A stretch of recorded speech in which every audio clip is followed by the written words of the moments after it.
the dual engines of motivation, pleasure, and pain.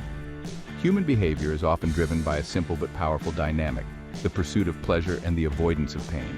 We are wired to seek out experiences that bring us joy, satisfaction, and contentment, while instinctively shying away from anything that might cause us discomfort, harm, or suffering. This fundamental principle underlies many of our choices, from the food we eat to the relationships we form and the careers we pursue. Understanding this delicate interplay between pleasure and pain is crucial for anyone seeking to master their own motivation and achieve their goals. Think about it. Why do we go to work each day?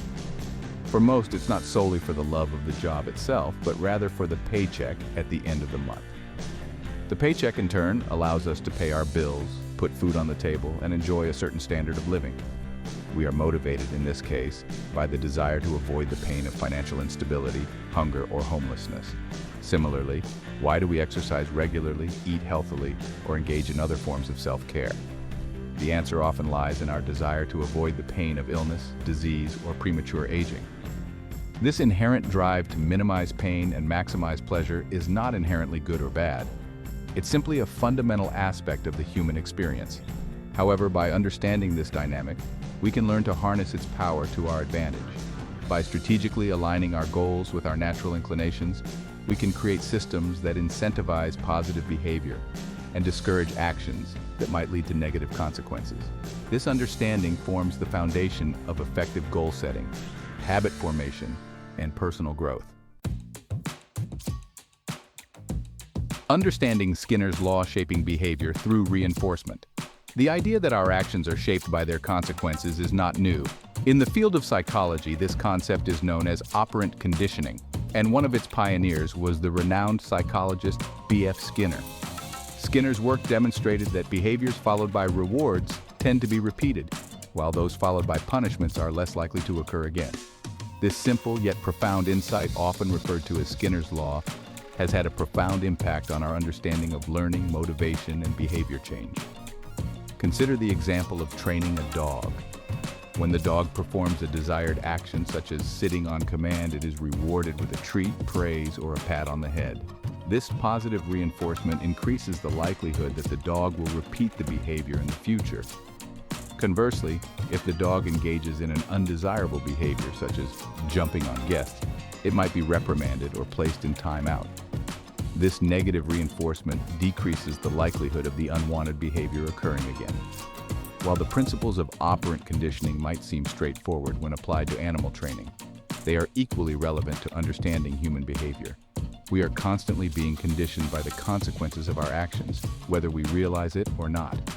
Every time we experience a positive outcome, such as receiving praise for a job well done, our brain registers this as a reward, reinforcing the behavior that led to that outcome. Conversely, negative consequences, such as receiving a speeding ticket, serve as punishments, discouraging us from repeating the behavior that led to the undesirable outcome. The power of negative reinforcement, how discomfort drives us. While the idea of seeking pleasure is easy to grasp, the role of pain and motivation might seem less intuitive. However, the truth is that we are often more strongly motivated by the desire to avoid pain than we are by the promise of pleasure. This is because pain, whether physical or emotional, has a powerful evolutionary basis. It serves as a warning signal, alerting us to threats in our environment and prompting us to take action to protect ourselves. Think about it. The pain of a burn motivates us to quickly withdraw our hand from a hot stove. The discomfort of hunger drives us to seek out food. The fear of failure pushes us to study hard for an exam or practice diligently for an important presentation. In each of these cases, it is the anticipation or experience of pain that propels us into action. This is not to say that pleasure is not a powerful motivator. However, when it comes to making lasting changes, the desire to avoid pain often proves to be a stronger driving force. This principle is particularly relevant in the context of breaking bad habits or making significant life changes. When we try to quit smoking, for example, it is not simply the promise of better health or a longer life that motivates us. It is often the fear of the very real and immediate consequences of continuing to smoke, such as the increased risk of cancer, heart disease, or stroke. Similarly, when we commit to losing weight, It might be the discomfort of carrying around extra pounds or the fear of developing health problems that ultimately drives us to make sustainable changes to our diet and exercise habits. The Smoking Cessation Study, a case for commitment devices. The power of negative reinforcement in driving behavior change was vividly illustrated in a study I conducted on smoking cessation. In this research, we worked with a group of individuals who were all committed to quitting smoking but struggling to make it stick. We divided the participants into two groups, a control group and an experimental group. The control group received standard smoking cessation advice and support, while the experimental group was offered a unique opportunity. Participants in the experimental group were given the option to enroll in a commitment device program. This program involved opening a savings account with their own money and depositing $150. Over the next 6 months, they would continue to deposit money into this account. At the end of the 6 months, they would take a urine test to determine if they had successfully refrained from smoking. If they passed the test, they would get their money back. If they failed, the money would be donated to a charity they disliked. The results of this study were striking. The group that had the opportunity to leverage this commitment device, this opportunity to harness the power of loss aversion, were significantly more likely to quit smoking than the control group. This highlights the potential of strategically leveraging the pain of loss as a motivator for positive behavior change. Beyond rewards, why pain-driven motivation is often more effective. While we might like to believe that we are primarily motivated by positive reinforcement, by the pursuit of rewards and pleasurable experiences, the reality is that pain-driven motivation often plays a more significant role in shaping our behavior. This is not to say that rewards are ineffective. However, they often prove to be less powerful and less sustainable as motivators in the long run, especially when it comes to making difficult or uncomfortable changes. One reason for this is that rewards are often fleeting. The pleasure of indulging in a sugary treat, for example, is quickly gone, leaving us wanting more. On the other hand, the pain of a toothache, a consequence of repeated indulgence, can linger for days or even weeks. This difference in duration and intensity makes pain a more potent motivator for avoiding undesirable behavior. Moreover, rewards can sometimes backfire, leading to a phenomenon known as the over-justification effect. When we are constantly rewarded for activities that we intrinsically enjoy, our intrinsic motivation for engaging in those activities can diminish. This can lead us to become reliant on external rewards, making it less likely that we will continue the behavior when the rewards are no longer present. Pain-driven motivation, on the other hand, is often more sustainable because it is rooted in our innate desire to avoid discomfort and protect ourselves from harm. This makes it a powerful tool for driving long-term behavior change.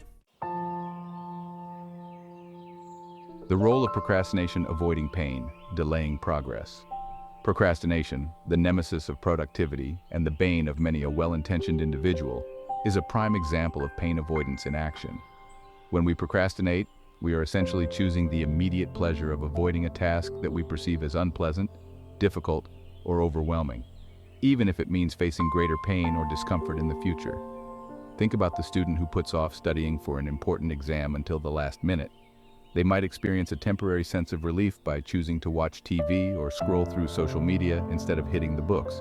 However, this short-term pleasure comes at a cost. As the deadline looms, they will likely face mounting stress, anxiety, and pressure, ultimately leading to a less than ideal outcome on the exam itself. Procrastination is a trap that many of us fall into, and it often stems from our natural tendency to prioritize immediate gratification over long-term goals. We are wired to seek out pleasure and avoid pain in the present moment, even if it means sacrificing our future well-being. However, by understanding the role of pain avoidance in procrastination, we can begin to develop strategies for overcoming this common obstacle and staying on track towards our goals. Harnessing the power of loss. Aversion, framing goals strategically. One of the most effective ways to leverage pain-driven motivation is to harness the power of loss aversion. Loss aversion refers to the psychological principle that people are generally more motivated to avoid losses than they are to achieve gains.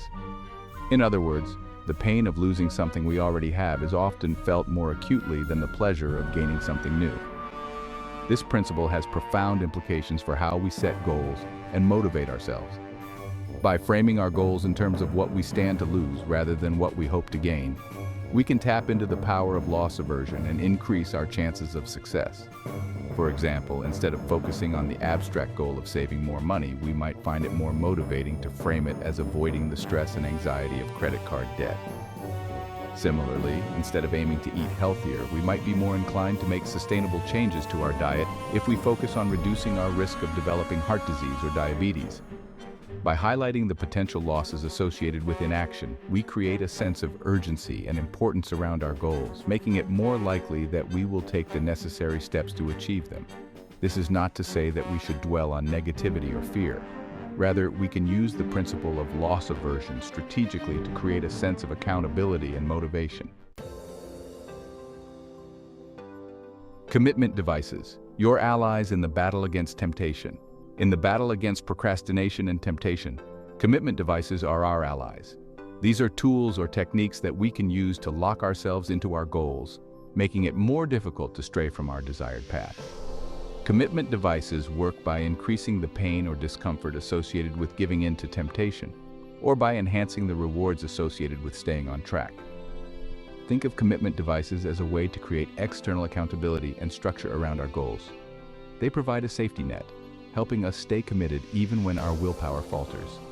Just as Odysseus tied himself to the mast of his ship to resist the siren's alluring but deadly song, commitment devices can help us navigate the treacherous waters of temptation and stay the course towards our desired destination. The beauty of commitment devices lies in their versatility.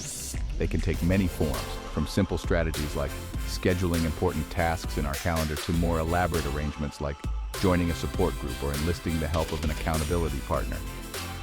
The key is to choose a commitment device that aligns with our personality, our goals, and the specific challenges we are facing. Types of commitment devices, from public pledges to financial penalties. The world of commitment devices is rich and varied, offering a wide array of tools and techniques to choose from. Some common types of commitment devices include public pledges. By making our goals public, whether it's sharing them with friends and family or posting them on social media, we create social pressure to follow through. The fear of judgment or disappointment from others can be a powerful motivator. Accountability partners. Enlisting the help of a friend, family member, or coach who can provide support, encouragement, and a gentle nudge when needed can make a world of difference. Knowing that someone else is invested in our success can help us stay accountable. Temptation bundling. This involves pairing a desired activity with a less desirable one. For example, we might only allow ourselves to watch our favorite TV show while exercising or listen to a captivating audiobook while doing household chores. Financial penalties. This involves putting money on the line, like in the smoking cessation study. We might commit to donating to a charity we dislike if we fail to meet a goal or use a service like StickK, which allows us to set financial stakes for ourselves. Technology-based solutions. There are numerous apps and websites designed to help us stay on track with our goals, from habit trackers to website blockers to productivity timers. The key is to experiment with different types of commitment devices to find what works best for us. Real-world applications. Using commitment devices in everyday life. Commitment devices are not just theoretical concepts. They are practical tools that we can incorporate into our daily lives to achieve a wide range of goals, from breaking bad habits to boosting productivity to improving our overall well-being. For example, if our goal is to exercise more regularly, we could sign up for a fitness class that requires prepayment, making it more painful to skip a workout. We could find an exercise buddy who will hold us accountable and make working out more enjoyable. We could use a fitness tracker to monitor our progress and set daily or weekly goals. If our goal is to eat healthier, we could meal prep on weekends to avoid impulsive, unhealthy choices during the week. We could keep unhealthy snacks out of sight and make sure healthy options are readily available. We could commit to cooking at home more often and limit our restaurant meals. If our goal is to be more productive at work, we could use a timer to work in focused bursts with short breaks in between, known as the Pomodoro technique. We could create a dedicated workspace free from distractions. We could schedule our most important tasks for the time of day when we are most alert and focused. By incorporating commitment devices into our daily routines, we can create structure, accountability, and support for our goals, making it more likely that we will achieve them. The importance of self-awareness. Identifying your triggers and tendencies. While commitment devices can be powerful tools for change, they are not a magic bullet. To use them effectively, we need to combine them with a healthy dose of self-awareness.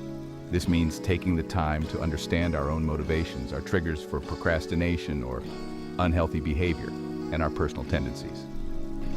Start by reflecting on your past experiences with goal setting and habit change. When have you been successful? What factors contributed to your success? Conversely, when have you struggled? What obstacles or challenges did you face? By identifying patterns in our behavior, we can begin to understand our own strengths and weaknesses and develop strategies for overcoming our personal hurdles. For example, if we know that we tend to procrastinate on tasks that we find boring or tedious, we can use temptation bundling to make them more enjoyable. If we are easily distracted by social media, we can use a website blocker during our scheduled work hours. By tailoring our approach to our individual needs and tendencies, we can increase our chances of success. Mastering motivation, a journey of self-discovery and growth. Mastering motivation is not a destination, but a journey, a continuous process of self-discovery, experimentation, and growth. It requires us to understand the forces that drive our behavior, both the pursuit of pleasure and the avoidance of pain. It encourages us to explore the principles of operant conditioning, harnessing the power of reinforcement to shape our actions and achieve our goals. By understanding the role of pain-driven motivation, leveraging the power of loss aversion, and strategically employing commitment devices, we can overcome procrastination, break free from unhealthy habits, and unlock our full potential. But the most crucial ingredient in this journey is self-awareness, the willingness to look inward, understand our own triggers and tendencies, and develop strategies tailored to our unique needs and aspirations. Remember, mastering motivation is not about achieving perfection, but about making progress one step at a time. It's about embracing the journey, learning from our setbacks, and celebrating our victories along the way. With the right tools, strategies, and mindset, we can all become architects of our own motivation, designing a life that is both fulfilling and meaningful.